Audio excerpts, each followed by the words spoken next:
Salve, salve, gente boa! E aí, tudo bem? Seja bem-vindo, muito bem-vindo ao canal. Nesse vídeo a gente vai falar a respeito do seguinte, querido. O que é a blasfêmia que dominará o mundo? Vem comigo até o final, sai daí não!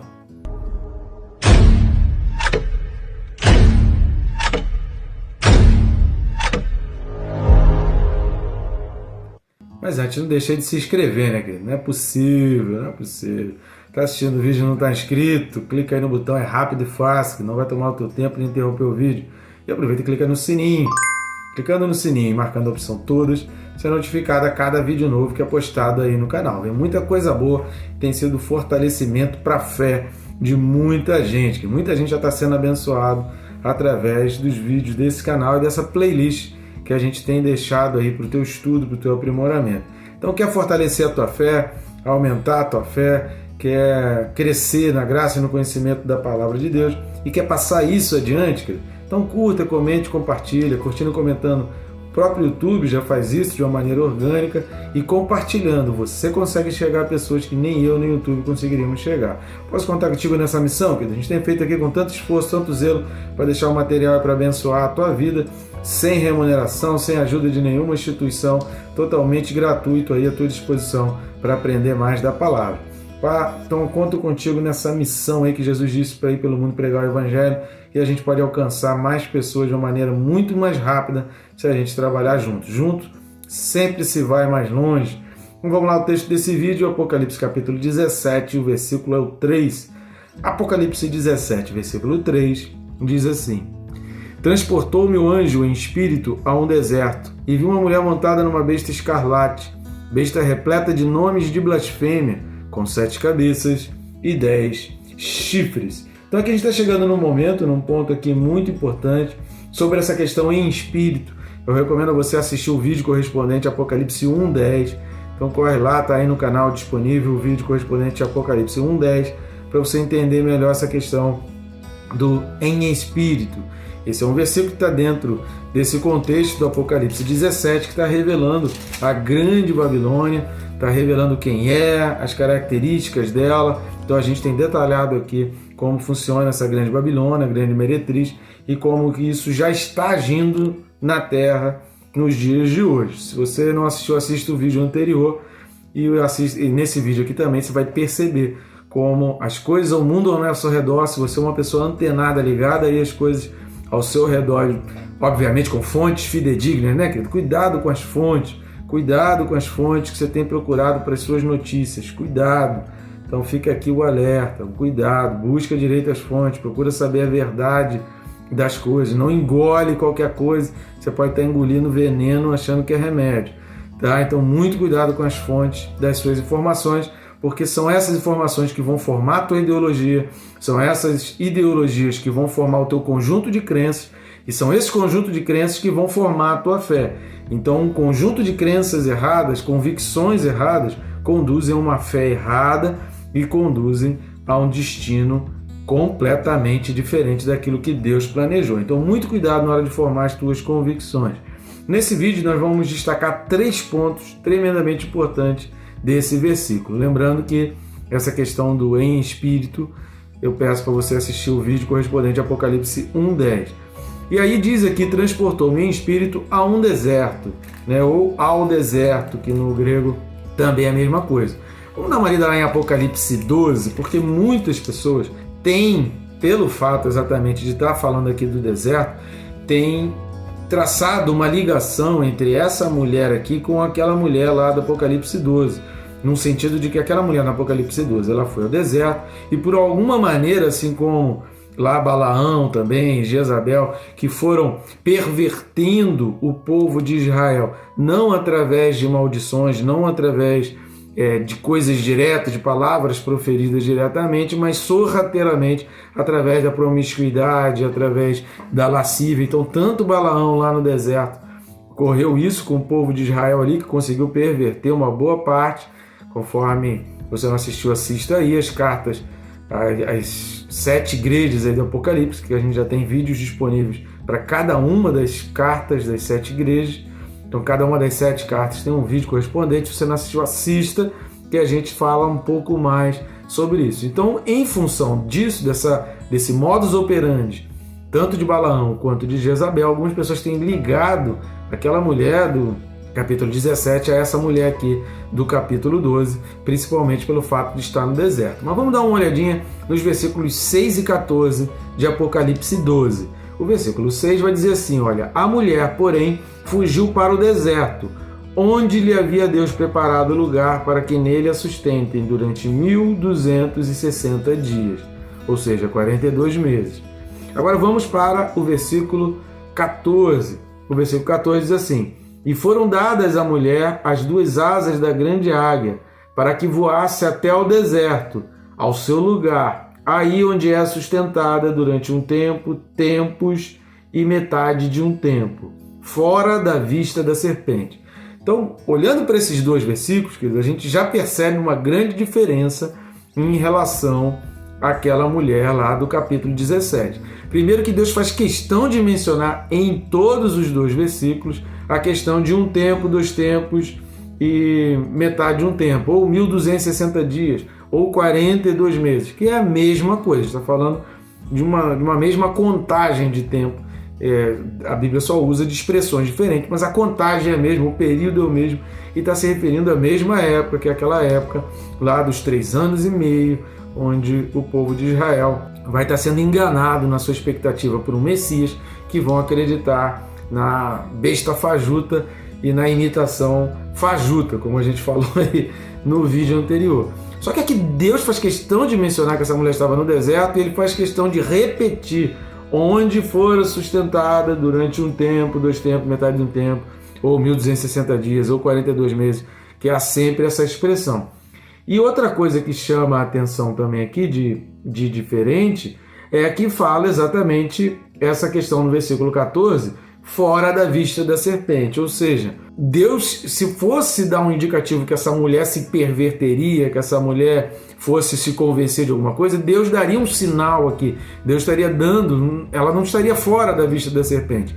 Então são características que Deus está dando aqui no capítulo 12, tanto no versículo 6 quanto no versículo 14, o fato da repetida expressão sustentada durante um tempo, ou 1260 dias, sustentada durante um tempo, vamos resumir assim, o fato de estar sendo repetida a expressão de que foi sustentada e o fato de estar sendo colocado que foi fora da vista da serpente, isso já diferencia e já a torna diferente do capítulo 17. É possível até imaginar, algumas linhas, algumas pessoas entendem que seja, mas por esses fatores, eu acho pouquíssimo provável se tratar da mesma mulher, até porque a gente já falou, uma outra questão também que ajuda a gente a elucidar essa questão de se é a mesma mulher é o fato da gente entender que o capítulo 12 está falando de um pano de fundo histórico que vai de Gênesis até o Apocalipse. Então, quando a gente entende que isso é um pano de fundo histórico e não uma narração de fatos dentro da sequência dos fatos narrados em Apocalipse, que aquilo é um pano de fundo histórico, que é um interlúdio entre o capítulo 11 e o capítulo 13, a gente também consegue compreender uma diferença grande com relação a essa mulher aqui. Porque essa mulher aqui, que é um sistema, ela não foi simplesmente enganada, ela é intencionalmente alguém que engana. Estão entendendo a diferença? Uma coisa é você achar uma mulher que foi enganada. Aqui está se tratando de uma mulher que intencionalmente engana. Então o que a gente consegue presumir aqui com relação a essa pergunta? É a mesma mulher de Apocalipse 12?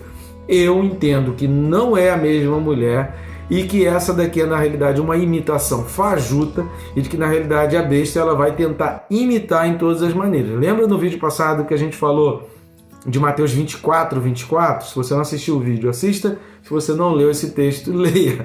Mateus 24, 24, que vai falar que, se possível, vão enganar os eleitos. Por quê? Porque o modo de agir vai ser muito parecido, vai ser muito semelhante. Porém, com aquela coisa assim, claro que pode. A mesma tática que o diabo usou lá em Gênesis para enganar Adão e Eva. É claro que pode. Deus só não quer que você saiba disso. Mas é claro que pode, está aí a teu alcance. Pega, Por que você não pega? Por que você não faz? Por que você não cede? Por que você não bebe? Por que você não coloca outra pessoa na sua relação sexual? Por que você não larga essa pessoa? Por que você não tem sexo antes do casamento? Por que você não se relaciona com pessoas do mesmo sexo? Por que não? Por que não? Por que não? E aí esses montes de por que não, exatamente a mesma forma que foi feita em Gênesis 3. Então as pessoas não leem Gênesis 3 e aí tem muita dificuldade para abrir os olhos, para entender o contexto atual e as ofertas do mundo atual. Então se você não entende Gênesis 3, você vai ser uma presa fácil na mão do diabo com as estratégias do mundo atual. Então, no meu entender, não é a mesma mulher por vários pontos de vista. Então eu já enumerei aqui 4 pontos relacionados à diferença entre essa mulher do capítulo 17 de Apocalipse e a mulher do capítulo 12. Segunda coisa que a gente vai observar aqui, a expressão mulher montada. Repare que é um deserto e viu uma mulher montada numa besta escarlata. Mulher montada significa um sistema que se move sobre fundamentos.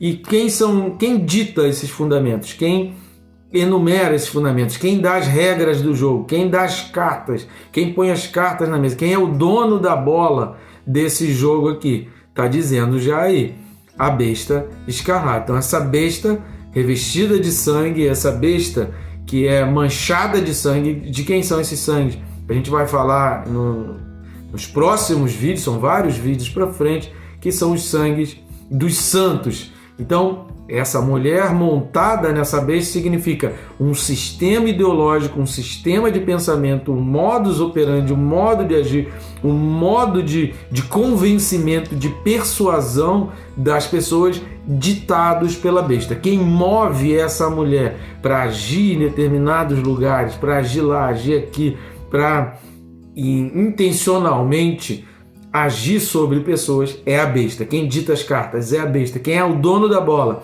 é a besta. Quem apita o jogo é a besta. Então tudo relacionado à besta. Então quando fala essa mulher montada sobre a besta, significa que é a besta que está movendo, é a besta que está conduzindo. Essa mulher é como se fosse uma marionete que ela rege, as pessoas olham para a mulher e não observam que ela está sendo direcionada, movida, guiada pela besta. Então não interessa mais o que está nas escrituras, não interessa mais o que diz a Bíblia, porque essa mulher ela vai tentar perverter, exatamente como predito por Paulo em 1 Timóteo 4, que eu quero fazer questão de ler nesse vídeo. A gente tem já um vídeo aí no canal disponível sobre esse texto, mas eu faço questão de ler a primeira carta de Paulo a Timóteo, capítulo 4, versículos de 1 a 5, que diz assim: Ora, o Espírito afirma expressamente que nos últimos tempos alguns apostatarão da fé, por obedecerem a espíritos enganadores e a ensinos de demônios, pela hipocrisia dos que falam mentiras e que têm cauterizada a própria consciência, que proíbem o casamento e exigem abstinência de alimentos que Deus criou para serem recebidos com ações de graças pelos fiéis e por quantos conhecem plenamente a verdade. Pois tudo que Deus criou é bom, e recebido com ações de graças, nada é recusável, porque pela palavra de Deus e pela oração é santificado. Querido, mas texto mais lúcido e mais capaz de tirar a venda dos olhos é esse aqui de 1 Timóteo capítulo 4. Querido, é muito real, é muito dentro do contexto que a gente já está vivendo, é muito dentro das coisas que a gente está vendo sendo oferecidas para pessoas da igreja e pessoas ditas evangélicas, ditas de um mundo gospel, falando exatamente o que Paulo está avisando que seria a pregação do anticristo. Aqui Paulo está avisando, a pregação do anticristo vai ser essa, a intenção do anticristo vai ser cauterizar a mente, vai ser enganar. Querido, como que alguém pega uma nota falsa achando que é a verdadeira, porque se parece com a verdadeira? Querido, alguém só pega uma nota falsa porque ela tem dificuldade para identificar qual é a verdadeira. Alguém só vai ser enganado por alguma coisa porque aquilo vai ter uma aparência muito grande de que é verdade. Então, muito cuidado com a aparência. Ligue-se nos fundamentos. Ninguém está interessado em opiniões. O crente não pode ficar interessado em opinião. O crente tem que se interessar por fundamentos, está na Bíblia, está na palavra, faz parte do escopo, porque você precisa olhar 3 coisas. Vou te ensinar aqui uma regrinha básica para você não se enganar com conversinha fiada, com informação de âncora de jornal, com repórterzinho, com noticiazinho na internet, nem com políticozinho e nem com artistazinho que vem tentar enganar. Vou te ensinar 3 características fundamentais para você entender. Primeiro, é você entender mandamentos, você aprender a discernir na Bíblia quais palavras são mandamentos, quais palavras são ordenanças. Segundo, é você tentar entender o que toda a trajetória da Bíblia, de Gênesis a Apocalipse, o que tudo isso quer dizer, o que tudo isso significa. Porque textos isolados, querido, já diz o ditado que a gente aprende nos seminários, nos estudos bíblicos, né? Texto fora de contexto é pretexto. Então você precisa entender o texto, o contexto e ver o que a Bíblia explica dessa própria Bíblia, dentro de uma linha, porque a Bíblia tem uma linha. Se você não entende a queda, se você não entende o que aconteceu no Éden, se você não entende a promessa de Deus lá no capítulo 3 de Gênesis, se você não entende Gênesis de 1 a 3, de 1 a 4, né, melhor dizendo, se você não entende todo o que aconteceu na época da Arca de Noé, se você não entende toda a promessa de Deus, todo o fio que liga Gênesis, Apocalipse 22, se você não consegue entender essa linha que liga Gênesis 1, Apocalipse 22 ao longo de toda uma trajetória na história, vai ficar difícil para você entender. E a terceira coisa, querido, é você entender o tabernáculo, os passos para se tornar um cristão, os passos do que requer para entrar no santuário, para entrar no céu, para entrar na Nova Jerusalém. Todos aqueles passos do santuário são imprescindíveis, inegociáveis por Deus para entrar no céu. Então só vai entrar no céu entendendo aqueles passos. Seguindo essas 3 regrinhas, querido, você não vai ser enganado, porque você vai falar, mas isso faz parte do tabernáculo? Não, isso não está inserido aqui. Pelo contrário, isso está contradizendo a questão do sacrifício, da bacia de bronze e do se lavar para entrar no santuário. Não, está cancelando uma coisa aqui, então não vai. Isso entra na questão da promessa, isso faz na questão do relacionamento com Deus, de uma vida santa. Lembra que a gente falou lá em Gênesis, em Apocalipse 19, versículo 8, da questão do linho finíssimo? Isso está de acordo com a santidade que Deus requer, de uma vida separada, de uma vida escolhida por Deus. Aí você lê Daniel 1,8, você fala, o que esse Daniel 1,8 quer dizer para a minha vida? O que Daniel 1,8 significa para mim? Eu vou ler Daniel 1,8 e eu vou ter esse versículo memorizado na minha mente. Eu vou ler Apocalipse 19, versículo 8, e eu vou ter esse versículo memorizado na minha mente, porque toda vez que alguém me ofertar alguma coisa, eu comparo com esses textos. Eu vou ler os 10 mandamentos. O que significa cada um dos 10 mandamentos? O que quer dizer? O que isso aplica para a minha vida? Querido, não tem como você ser enganado. Se você seguir essas 3 regrinhas básicas, não tem como você ser enganado. Voltando lá para Apocalipse capítulo 17, o terceiro item aqui, que é o tema desse vídeo, diz que a besta estava repleta de nomes de blasfêmia. O que significa blasfêmia? Blasfêmia é essa palavra mesmo no grego, essa é uma palavra grega, e a palavra é realmente blasfêmia, e essa palavra significa discurso ímpio. Então, querido, não são palavras isoladas, não é uma questão de fazer uma piada, é um discurso. Quando a gente fala em discurso, a gente está pensando em quê? Algo que foi preparado, algo que foi delineado, algo que foi escrito, reescrito, apagado e consertado com um objetivo. Então, quando a gente fala em discurso, a gente está falando de algo que foi preparado, algo que foi testado para atingir um objetivo. Então, discurso é isso. Então, blasfêmia não são apenas palavras isoladas. Blasfêmia significa um discurso. E a blasfêmia está ligada aqui. Como que a gente diz que uma coisa, que um discurso é blasfêmia? Quando ele atinge o objetivo dessa blasfêmia, o objetivo desse discurso é atingir o sagrado, atingir aquilo que é sagrado, atingir os alicerces fundamentais da fé judaica cristã. Algo só é blasfêmia quando ele vai exatamente no nervo central, exatamente no ponto central, exatamente nos alicerces, nos fundamentos da fé cristã. Fundamentos básicos da fé cristã, existem vários, Existem os mandamentos aí. Fundamentos básicos: casamento santo, vida santa entre homem e mulher, a vida sexual lícita que Deus permite, de acordo com a lei de Deus, é a vida sexual dentro de um casamento entre homem e mulher. O que passar disso vem do maligno. Uma vida dedicada a Deus, uma vida de renegação, uma vida de negar-se a si mesmo e tomar a sua cruz, uma vida de fazer uma escolha pelo caminho estreito e não pelo caminho largo, uma vida de sacrificar o próprio Isaac, uma vida de perdão, de arrependimento de pecados, uma vida de purificação pelo Espírito, de aprender pelo Espírito. Isso é fundamentos da vida cristã, isso é fundamento da vida cristã, uma vida de, onde você abre mão de todas as obras da carne, lá de Gálatas, capítulo 5, aquilo não faz parte da sua vida, de Apocalipse, capítulo 21 e capítulo 22, são fundamentos da fé cristã. Ter Deus, o princípio básico, amar a Deus sobre todas as coisas e ao próximo como a ti mesmo, isso resume toda a lei. Está resumida nisso, Quando você ama a Deus sobre todas as coisas, você tem vida santa, você entende que você pode abrir mão de prazeres teus, porque Deus vai te suprir,